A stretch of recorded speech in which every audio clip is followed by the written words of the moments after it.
Assalamu alaikum, aspirants. Today we are going to discuss the first topic of US history, that is the location of USA. Along with it, we are going to discuss the important facts about USA as well. So सबसे पहले हम location को समझ लेते हैं USA की. So basically USA जो है उसका कुछ इस तरह से दिखता है, ठीक है. सो और ये हमारे पास पूरा एक है north, south, east and west, ठीक है. सो ईस्ट साइड जो यूएसए की है, इस साइड पे अटलांटिक ओशन है. यूएसए की वेस्टर्न साइड पे पैसिफिक ओशन है.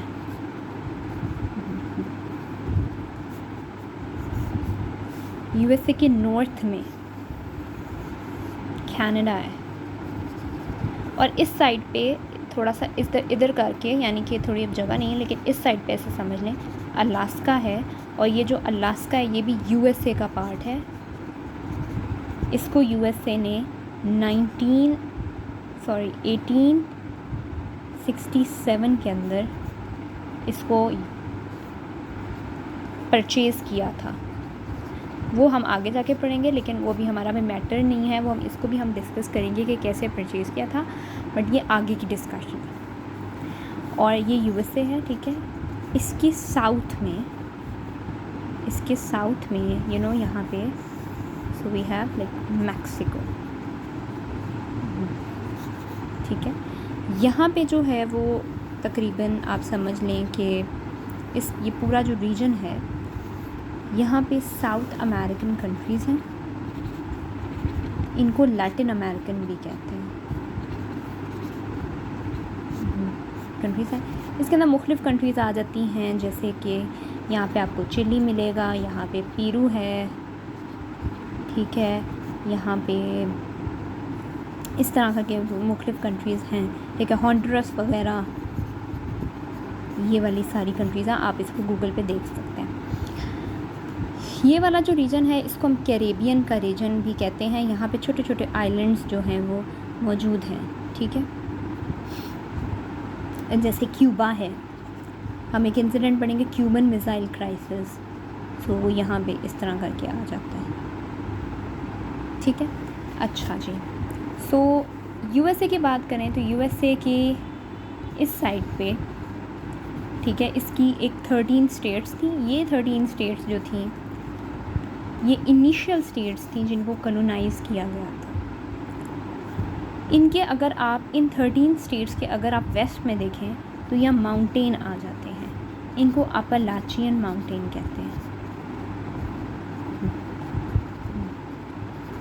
और इस साइड पे अगर हम देखें तो जो माउंटेन रेंज आती है उसको हम रॉकी माउंटेन्स कहते हैं.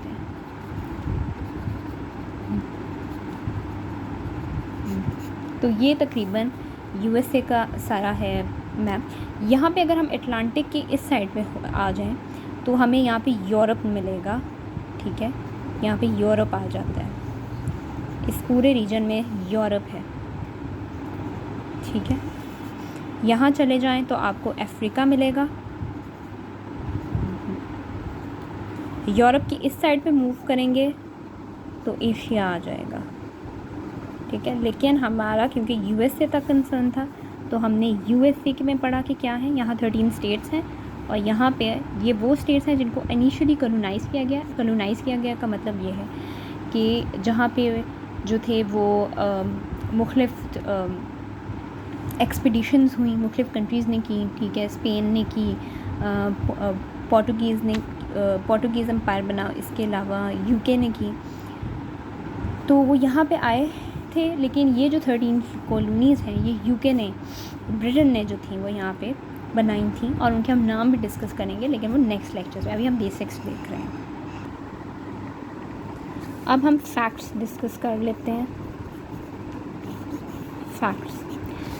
यूएसए और कनाडा के दरमियान जो है वो वर्ल्ड का सबसे लॉन्गेस्ट लैंड बॉर्डर है. ये MCQs में आ सकता है, सो आपने इसको याद रखना है। तकरीबन 8891 किलोमीटर्स है और इस बॉर्डर को जो है वो कहा जाता है इट्स द 49th पैरेलल, ये इसका नाम है, ये आपने याद कर लेना। दूसरी बात ये है कि USA के अंदर प्रेसिडेंशियल फॉर्म ऑफ गवर्नमेंट है, ठीक है। अभी के जो प्रेसिडेंट है मैंने आपको लास्ट में भी बताई थी, लेकिन इस दफ़ा भी I am going to tell you is Joe Biden. जो वाइस प्रेसिडेंट हैं she is Kamala Harris, and ये फर्स्ट ब्लैक वुमेन हैं जो कि इस पोस्ट पे आई है, फर्स्ट ब्लैक वुमेन। इसके अलावा जो बाइडन जो है वो 46th US प्रेसिडेंट है, ठीक है। इससे इनसे पहले 45 थे, he is 46th US president, ठीक है। USA में जो गवर्नमेंट का स्ट्रक्चर है वो यूँ होता है कि इसमें सेनेट होती है जो कि अपर हाउस है, and then there is House of Representatives, ये लोअर हाउस है, हाउस ऑफ रिप्रेजेंटेटिव्स।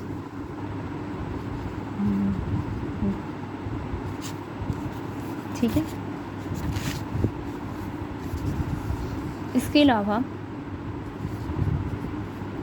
जो स्पीकर हैं हाउस ऑफ रिप्रेजेंटेटिव्स की वो नैन्सी पेलोसी हैं, ठीक है। ये बात मैं आपको थोड़ा बताना भूल गई कि USA के अंदर 2 इम्पॉर्टेंट पार्टीज़ हैं, रिपब्लिकन पार्टी है, ठीक है। हम इन पार्टीज़ की एवोल्यूशन भी साथ साथ देखेंगे कि किस तरह से पार्टीज़ इवॉल्व होती गई, और दूसरी डेमोक्रेटिक पार्टी है,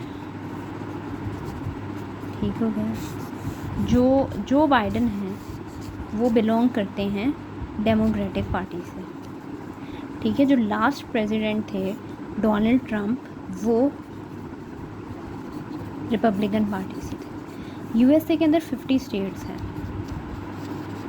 ठीक है। USA का कैपिटल जो वाशिंगटन DC है वो स्टेट नहीं है, वो सिर्फ कैपिटल सिटी है, ये स्टेट नहीं है, इट्स नॉट ए स्टेट, ठीक है। 50 स्टेट्स अलग हैं, वाशिंगटन DC उसमें नहीं है, ये याद रखना है। वाशिंगटन DC सिर्फ एक कैपिटल है, ठीक है। इसके अलावा हाँ जी, USA में आफ्टर एवरी 4 years इलेक्शन होते हैं,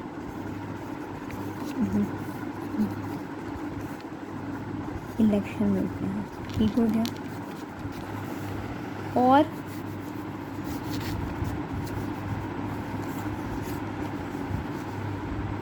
इलेक्शन इस तरीके से होते हैं कि Tuesday after first Monday of November, यानी कि ये बात फिक्स है कि नवंबर में होना है, लेकिन डेट कैसे डिटरमिन की जाती है? डेट डिटरमिन की जाती है कि मंडे फर्स्ट जो होता है, नवंबर का जो फर्स्ट मंडे आता है, ठीक है, उसके बाद जो ट्यूसडे आता है उस दिन इलेक्शन होगा। तो इस दफ़ा जो इलेक्शन हुए हैं जिसमें जो बाइडन इलेक्ट हुए हैं वो 3 नवंबर को हुआ था 2020 को, ठीक है।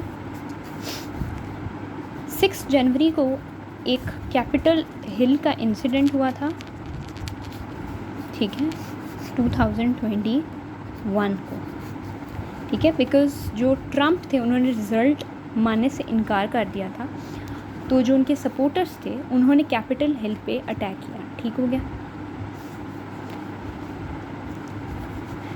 सो कैपिटल हिल बेसिकली इनकी आप समझ लें पार्लियामेंट ही है, जहाँ पे जो भी इलेक्टेड मेंबर्स होते हैं या जो इलेक्टर्स होते हैं वो वहाँ पे बैठते हैं और वहाँ पे वो 6 जनवरी को वोट की काउंटिंग्स होती है। ये आगे प्रोसेस सारा आएगा, हम इसको डिटेल में डिस्कस करेंगे, लेकिन अभी हम सिर्फ फैक्ट्स डिस्कस कर रहे हैं, सिर्फ बिगिनर्स के लिए, ठीक है। तो ये डेट भी आपने याद रखनी कि कब ट्रंप के सपोर्टर्स ने कैपिटल हिल पे अटैक किया था, तो ये MCQs में आ सकते हैं। उसके अलावा 20 जनवरी 2021 को जो हैं वो जो बाइडन ने जो था वो क्या किया था, उन्होंने चार्ज संभाल लिया था, यानी उन्होंने हल्फ ले लिया, ठीक हो गया। उनको इनॉग्रेट किया गया था, ये हम टर्म यूज़ करते हैं। इनॉग्रेशन डेट क्या थी, 20 जनवरी 2021, ठीक है। और ये जो है वो इस तरह से है। इसके अलावा यूएसए बहुत से इंपॉर्टेंट ग्रुप्स का पार्ट है, जैसे G7 का पार्ट है। G7 जो है वो डेवलप्ड कंट्रीज़, 7 डेवलपिंग कंट्रीज़ हैं, उनका पार्ट है, ठीक हो गया। तो इस तरह करके जो है नेटो का पार्ट है, ठीक है। तो ये इस तरह करके कुछ इम्पोर्टेंट ग्रुप्स का भी जो है वो ये पार्ट है, ठीक है। और ये इनके कुछ इम्पोर्टेंट फैक्ट्स थे, और उम्मीद करते हैं कि आपको आज की वीडियो अच्छी लगी होगी।